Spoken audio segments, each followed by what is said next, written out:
Siapa yang di sini pengen jadi orang kaya? Di konten ini saya akan bahas tentang cara jadi orang kaya dengan mengintip mindset para miliuner.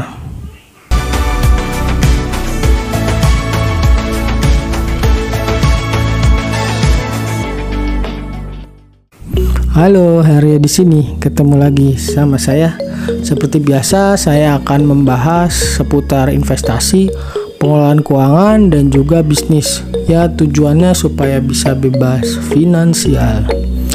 Kali ini saya akan bahas tentang cara jadi orang kaya dengan mengintip mindset para miliuner.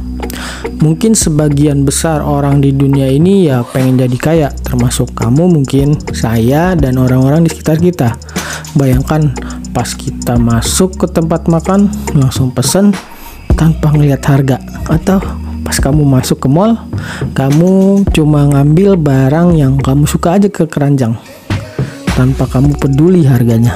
Menyenangkan kan? Rasanya pasti menyenangkan kalau kamu bisa liburan kemanapun tanpa dibayangi masalah finansial atau dihantui beban pekerjaan. Mungkin sebagian besar orang memandang kondisi kaya ya kayak gitu. Namun definisi kaya bagi setiap orang itu beda loh. Ada orang yang menganggap punya uang 100 juta itu udah kaya. Ada orang yang menganggap orang kaya itu yang punya uang miliaran atau punya rumah mewah dan mobil mewah, seperti yang ditunjukkan para influencer serta selebritis di media sosial.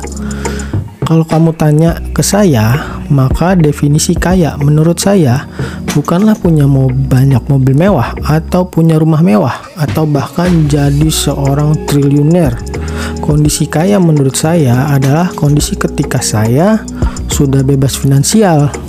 Kondisi bebas finansial merupakan kondisi ketika seluruh pengeluaran kamu, baik kebutuhan maupun keinginan, dibiayai oleh penghasilan pasif kamu. Penghasilan pasif itu sendiri merupakan penghasilan yang kamu dapatkan tanpa kamu bekerja. Artinya meskipun kamu tidur, kamu tetap menghasilkan uang.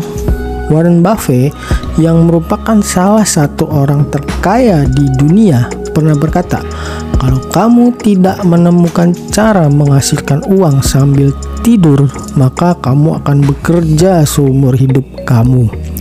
Ucapan Warren Buffett itu memang ada benarnya. Coba bayangin, pas kamu udah tua nanti, kamu masih harus kerja. Karena kalau kamu nggak kerja, ya kamu nggak bisa makan. Dan jika kondisi itu nggak berubah, maka kamu pun harus bekerja sampai mati. Kondisi itu akan berbeda jika kamu memiliki penghasilan pasif. Contohnya para pensiunan PNS, mereka udah nggak kerja, tapi mereka terus dapetin penghasilan setiap bulannya, meskipun jumlahnya nggak terlalu besar.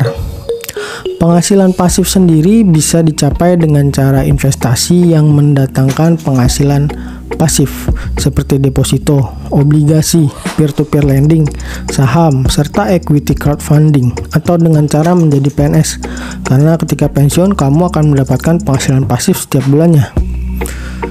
Sebenarnya untuk bisa kaya bukan hanya persoalan cara mendapatkan uang sebanyak-banyaknya, tetapi yang tidak kalah penting adalah gimana sih cara mempertahankannya. Karena jika kamu nggak mampu untuk mempertahankan uang atau tidak memiliki kemampuan untuk mempertahankan uang sebanyak apapun uangmu, ya akan habis juga. Hal ini biasanya banyak menimpa para selebritis dan pemenang lotre. Banyak banget selebritis dunia yang bergelimang harta tapi kini jadi miskin.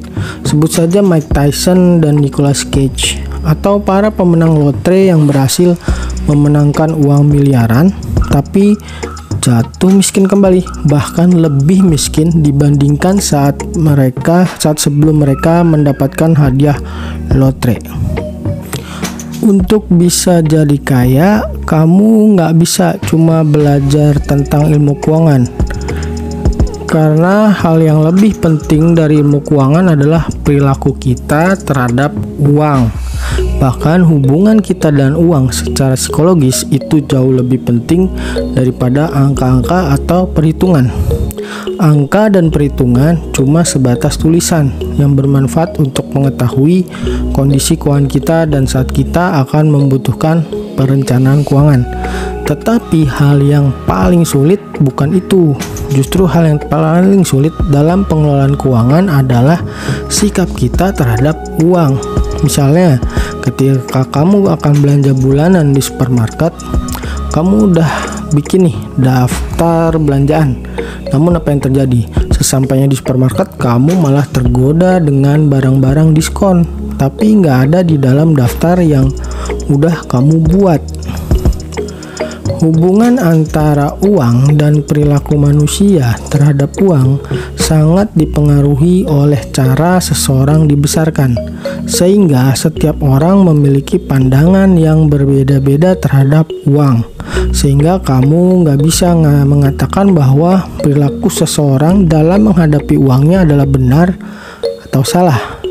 Semua itu dipengaruhi oleh pandangan mereka terhadap uang. Dan itu juga yang mempengaruhi keputusan mereka saat memperlakukan uang. Antara orang miskin dengan kelas menengah memiliki pandangan yang berbeda biasanya terhadap uang. Pandangan mereka tentu akan berbeda lagi dengan orang-orang yang kaya. Masalahnya, sikap dan perilaku orang kaya dalam menghadapi uang itu sangat berbeda dengan kebanyakan orang. Itulah yang menyebabkan jumlah miliarder dunia itu masih sedikit. Bahkan jumlahnya tidak sampai 1%. Mereka itu punya cara bermain uang yang berbeda dengan kebanyakan orang. Dan problemnya adalah sebagian besar orang itu tidak bermain uang dengan cara yang sama dengan para miliarder, kebanyakan dari masyarakat dunia. Jika kamu ingin jadi orang kaya, maka ikuti cara mereka, cara miliarder itu dalam bermain uang. Meskipun kamu juga nggak bisa mengikuti semua saran tentang uang, karena tentu aja kamu kan dipengaruhi ketika kamu dibesarkan, pandangan dan orang tua kamu tentang uang, serta cara bermain uang kamu ini selama ini kan berbeda. Cara bermain uang para miliarder itu sebenarnya sih bisa kita dapetin gratis, cuma memang perlu usaha sedikit keras untuk mendapatkannya.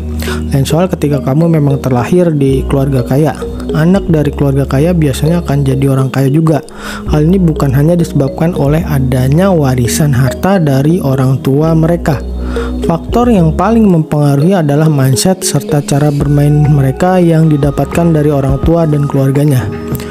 Dan hal ini bisa dikatakan sebagai sebuah keberuntungan atau istilah kerennya privilege. Lalu gimana dengan orang-orang yang nggak berasal dari keluarga kaya? Setiap orang punya peluangnya sendiri untuk menjadi kaya. Kalau kamu tidak memiliki privilege, kamu bisa kok mendatangkan keberuntungan kamu sendiri. Karena keberuntungan itu pada dasarnya merupakan pertemuan antara kesiapan dengan kesempatan. Jadi kalau kamu ingin meningkatkan keberuntungan kamu, maka kamu harus menyiapkan diri kamu dulu. Itulah kenapa investasi terbaik itu adalah investasi leher ke atas. Kemudian kamu juga nggak perlu tuh iri dengan pencapaian orang-orang di media sosial. Bisa aja itu cuma pencapaian palsu. Setiap orang itu punya waktunya sendiri-sendiri. Nggak perlu iri dengan waktu orang lain. Dan kesabaran serta keuletan itu merupakan kunci. Sayangnya semua orang itu mau kaya, tapi tidak semua orang mau berusaha dan bersabar. Saya akan memberikan salah satu cara supaya kamu bisa kaya, tapi kamu harus bersabar. Cara itu adalah compounding. Banyak orang kaya yang memanfaatkan compounding ini untuk jadi kaya, di antaranya Warren Buffett dan Lo Keng Hong. Mereka memanfaatkan compounding dalam membangun kekayaannya.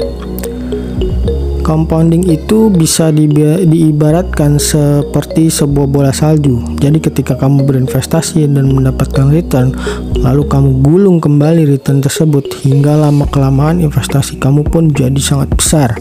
Tetapi jika kamu ingin menggunakan cara ini, tentu aja kamu nggak bisa mengharapkan untuk menjadi kaya dalam waktu semalam. Kamu butuh proses, usaha, dan kesabaran. Lagi pula, kekayaan yang didapatkan secara perlahan akan bertahan jauh lebih lama jika dibandingkan dengan kekayaan yang didapatkan secara cepat. Usaha dan kesabaran juga terkait dengan tantangan yang akan kamu hadapi, karena dalam perjalanannya tentu kamu akan menemui banyak kegagalan, dan yang terpenting adalah kamu tetap berusaha, nggak nyerah, serta belajar dari kegagalan itu. Mengumpulkan kekayaan itu membutuhkan usaha untuk mendapatkan uang, serta untuk mempertahankan kekayaan, dan keduanya membutuhkan kemampuan. Kemudian saat kamu sudah kaya, kamu juga harus tahu nih kapan kamu harus berhenti. Jangan sampai kamu tergoda oleh keserakahan. Kamu harus tahu berapa sih kondisi cukup buat kamu. Jika kamu terus berusaha mendapatkan uang yang tidak kamu butuhkan, maka kamu beresiko kehilangan uang yang kamu miliki. Oke, sampai di sini pembahasan tentang cara jadi orang kaya dengan mengintip mindset para miliuner. Sampai jumpa di konten berikutnya. Dah.